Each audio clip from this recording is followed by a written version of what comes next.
Pi Coding Agent full tutorial. Now, if you have ever felt like learning to code is going to take too long or requires too much memorization or just isn't worth the effort, unless you're going all in as a developer, then what you're about to see is going to change how you think about programming entirely. Because in 2026, coding is no longer just about writing every line manually, it's about knowing how to work with intelligent systems that can generate, refine, and even debug code alongside you. And one of the tools enabling this shift is Pi Coding Agent. Okay, so in this course, you're going to learn from how to use Pi Coding Agent from the ground up. Not just how to ask it for a code, but how to build real workflows, solve problems, and think like someone who can leverage AI to create software efficiently. Now let's talk about what Pi Coding Agent actually is. Okay, so before you start using Pi, you need to understand what it actually does. Now, Pi Coding Agent is an AI powered assistant that is designed specifically to help with coding tasks. It can generate code, explain existing code, debug all the errors, and even help you design full fledged softwares and systems. But what makes it different from traditional coding tools is that its conversational nature is absolutely incredible. Okay, that is what makes it different from the general work ethic that it provides. Okay, and you don't actually just describe code.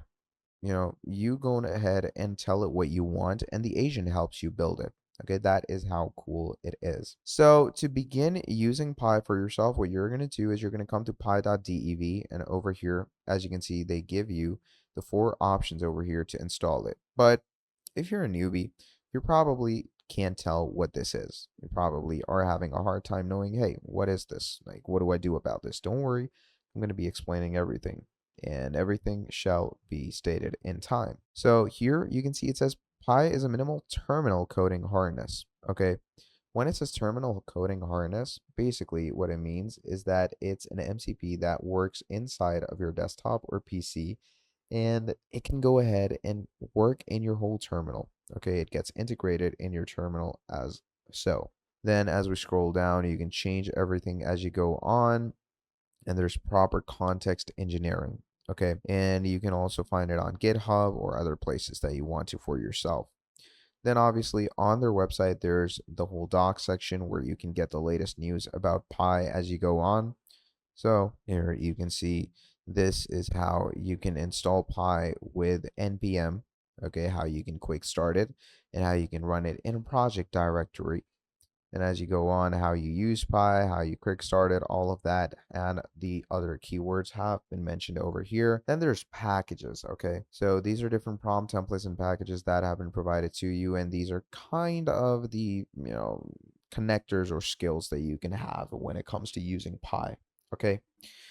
Now, over here, what we're going to be doing to, move further on is we're going to come over to home. And once we come over to home, as you can see here, we have this NPM feature. So once we're here, you're going to simply click copy on this. And now you're wondering what you're going to want it to. Now, here, you're going to have to do a little work. So first of all, this code is something that will go directly into your Windows PowerShell or Git Bash. Now, I would suggest PowerShell if you are on Windows. It just makes life much easier and your code is much more efficient and straightforward to work with. So Windows PowerShell usually is already pre-installed. It's something that you already have in your PC, but in the case you don't worry. You can go ahead and install it by simply coming over to your browser. Simply search up PowerShell, and once you search up PowerShell here, it will give you the idea to pretty much download PowerShell from the website. Now, once you have PowerShell, don't worry, we're not just ending here. You're also going to want to download Python. Okay, so you're going to go over to Python because obviously Python is the actual constituent language which has all the necessary header files that are needed to run what we're downloading next. So simply come over to the Python website, and once you come over to the Python website over here, you can click on download Python install manager and download it for yourself as so. And once you've downloaded Python, there is one final thing that you need, and this is the most important of them all, and it's called Node.js. Okay, So basically, Node.js is a JavaScript runtime environment. Okay, it's free, open source, and it's a cross-platform JavaScript. And you technically kind of need this. If you don't have it, there's basically no actual, backing language that you can use to work on your PowerShell. Okay. So this is something that you're actually going to need for yourself. Okay. Once you've gotten this, what you're basically going to be doing from here is we're going to go ahead and come over to the download Node.js website. And once you're in your Node.js website, what you're going to be doing from here on out is you're going to find the, correct place where you can download things. So there's, all of this. You can go with the version that they provide you, but I'm going to go with the current version, which is right here. And once you've gone with the current version, then, use your OS. So you can go with Macintosh, Linux, AJX. We're going to stay on Windows using, now they're going to ask you different things like Docker, Brew, Chocolatey. Docker is the default, so go with that. And obviously, in our case, you can go with Yarn or PNPM as well. And it's not an issue for this because if you want PNPM, you can do that. But I'm going to stay on NPM because that's the most basic and straightforward one. So what we're going to do is we're going to stay on NPM and download it. So you can, go with the Windows installer, that is MSI, or you can go with the standalone binary zip. Okay. You can go with whatever, works faster for you and you think is more efficient for you. It doesn't really matter. Just go ahead with one of these things. Now, once you have gone with one of these things, from here on out, do make sure to properly and efficiently go through the installation. It's a pretty simple process. It will obviously take a few megabytes and time because it's getting fully integrated into your system. But once that is done, now what you're going to do is you're going to be opening up your Windows PowerShell because this is where the magic is actually going to happen. So once your PowerShell is open, we're going to come over here.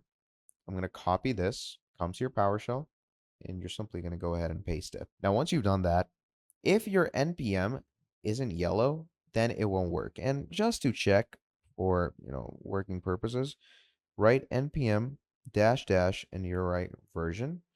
And once you do that, what is going to happen is if the version is not correct, then maybe the npm you have added or the Node.js you have installed is not correctly working. So do make sure to go ahead and, make sure the PowerShell or the actual, coding section you're using is working accordingly.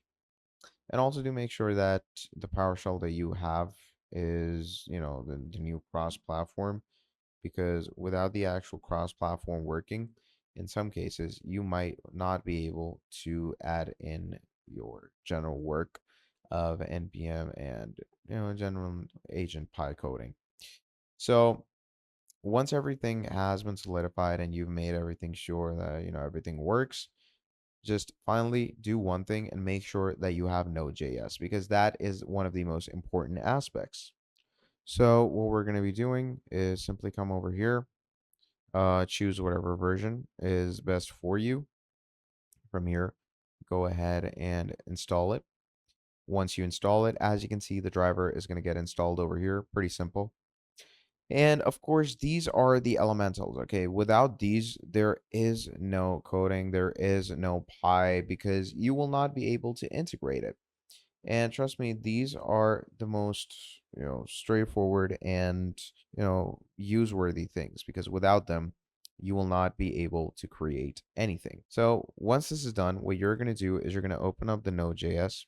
And now what we're finally going to be doing is we're going to go ahead and start the setup file. Okay. And once you start the setup file, what you're going to do is obviously you're going to want to make sure to go ahead and access it into your PC. And, to access it into your PC, you're going to want to make sure that Node.js runs efficiently.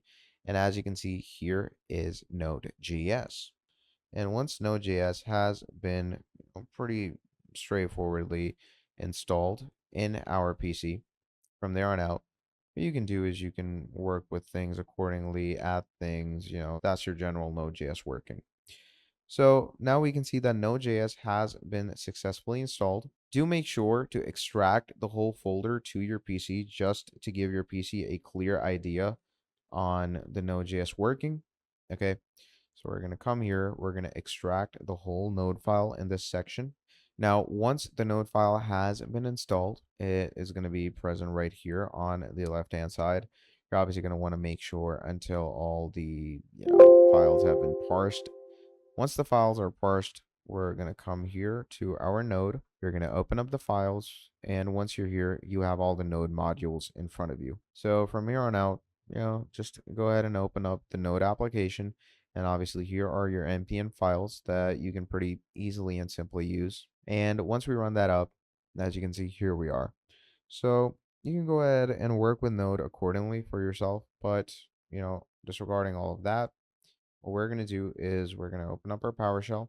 And now what you're going to do is you're going to ask it for the node version to see if your node is present. If your node is not present, you can go ahead and go with the npm version. If it is still not present, don't worry. One final thing you will need to do is restart your PowerShell once your node has been installed. Okay. So once I have closed my PowerShell, I'm going to go ahead and run it back up again. Okay. And now once it's open, let's actually go ahead and write in npm dash dash version. So once we write this after reinstalling and we go ahead and play it in, look at that. It has given us the npm version, and now we can simply go ahead and search for the node version as well. And once we do that, there we go. So now we have our PowerShell set it up and running with the node as well. So this is the point where you go ahead and add in the npm link to install PyCoding. You're going to enter that in. And once you enter that in, as you can see, it's going to give the npm for installing the PyCoding agent. And this is where the fun stuff starts. Because now it's picking up files from the World Wide Web. It's seeing where the constituents of the PyCoding agent file are. It's, gathering them together and basically, you know, going ahead and compiling all the installation. So this will take a few seconds. And this is not an immediate process. So do make sure to simply wait for it.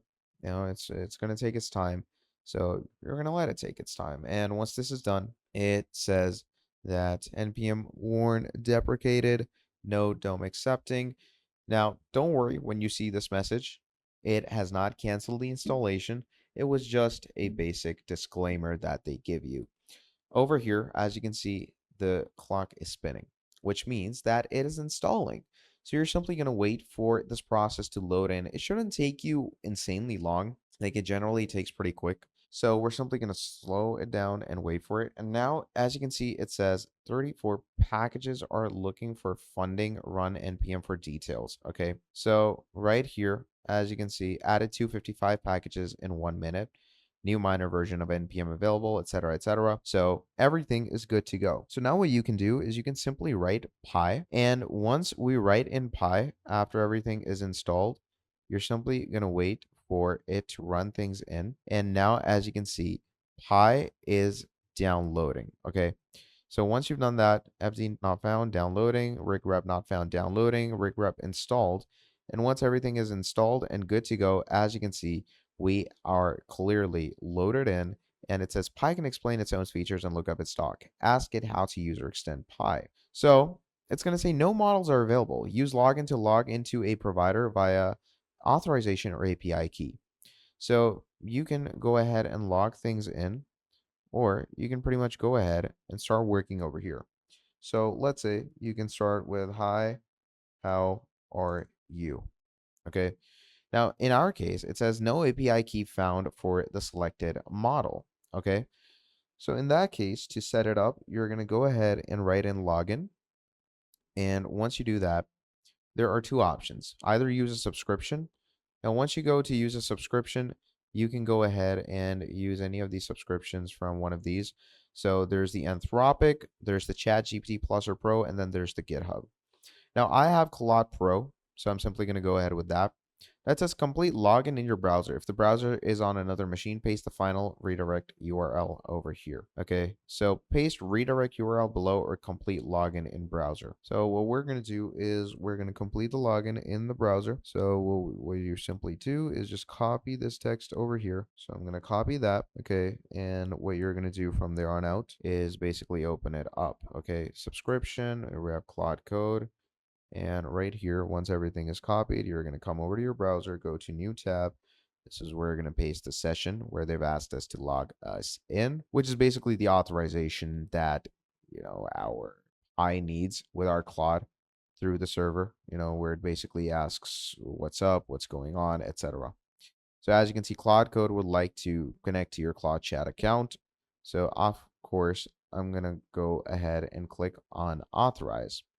Now, once I click on authorize, obviously it might fail the authentication or anything like that. But of course, you can go ahead and add the final URL over here.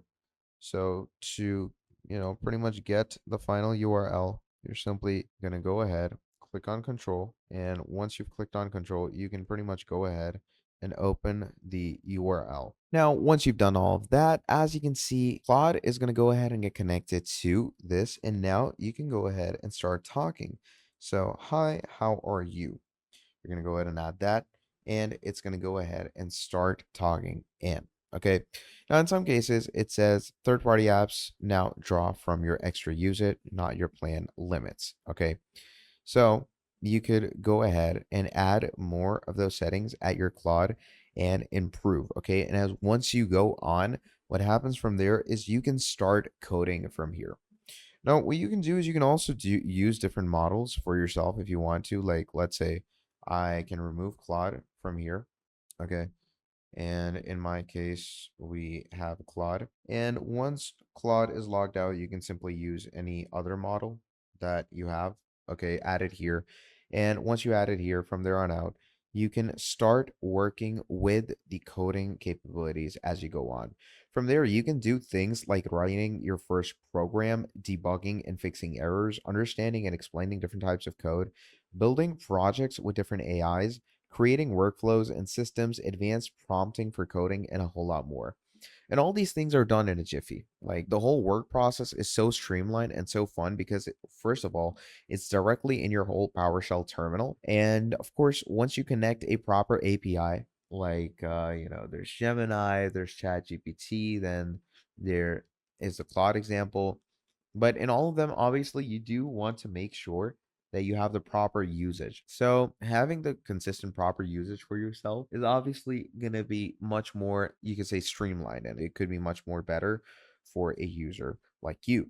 And from there on out, you can start easy coding from here, write whatever prompt you want, like create me something like this, create me something like that, change something in this, change something in that. And your whole coding agent is present. So to get the best results from PyCoding Agent, you need to improve how your prompt is, okay? Be specific, provide context, define constraints. The more detailed your instructions, the better the output. Advanced prompting basically allows you to control the agent more precisely, and even with a powerful tool like PyCoding Agent, mistakes can happen. So relying on vague instructions, not reviewing generated code, skipping testing, avoiding these mistakes helps you get better results.